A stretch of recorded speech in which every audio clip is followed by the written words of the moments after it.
আলাইকুম সবাইকে। আজ আমরা তৈরি করছি কাঁঠালের বিচি ভর্তা। আমরা 3টা বাটিতে পেঁয়াজ, শুকনো মরিচ এবং কাঁঠালের বিচি ছিলে রেখেছি।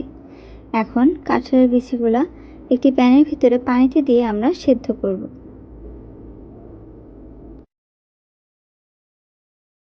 যেহেতু ইন্ডাকশন বা ইলেকট্রিক চুলাতে কাজ করছি, সেক্ষেত্রে আমরা ফুল টেম্পারেচার যেটা 2000 ডিগ্রি সেটাই দিচ্ছি।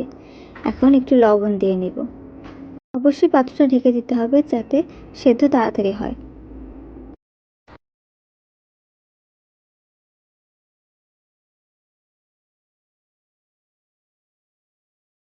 পানিটা এরকম ফুটতে থাকলে আমরা এর ভিতরে পরিমাণ মতো পেঁয়াজ এবং রসুন কুচি দিয়ে দিব এবং আবার ঢেকে দেব।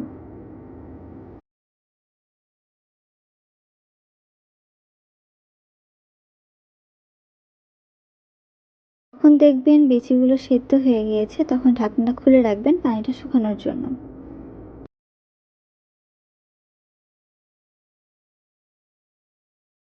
সেদ্ধ হয়ে গিয়েছে। এখন আমরা আরেকটা পাত্রে একটু তেল নিয়ে এই পেঁয়াজ এবং বিচিগুলো ভেজে নিব। প্রথমে পেঁয়াজ কুচি নিয়ে নিচ্ছি। পেঁয়াজ কুচিটা হালকা লাল হয়ে যাওয়ার পরে আমরা বিচিগুলো দিয়ে দিব। পেঁয়াজ কুচিগুলো হালকা লাল হয়ে গেছে, এখন আমরা বিচিগুলো এর ভিতরে দিয়ে দিচ্ছি।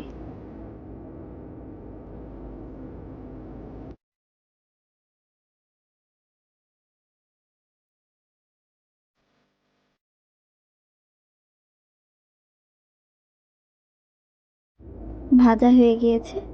এখন আমরা পাটার উপরে এগুলো নিয়ে এবং শুকনো মরিচ যেহেতু আগে থেকে ভাজা ছিল, সবগুলো মিক্স করে একটু লবণ সাথে দিয়ে বেটে নিব। ভালোভাবে মিহি করে বাটা হয়ে গেলে আমরা এটাকে সার্ভ করব। আশা করি আপনার আমাদের এই ভিডিওটি ভালো লেগেছে। ভালো লাগলে অবশ্যই লাইক, শেয়ার এবং সাবস্ক্রাইব করে পাশে থাকবেন। ধন্যবাদ।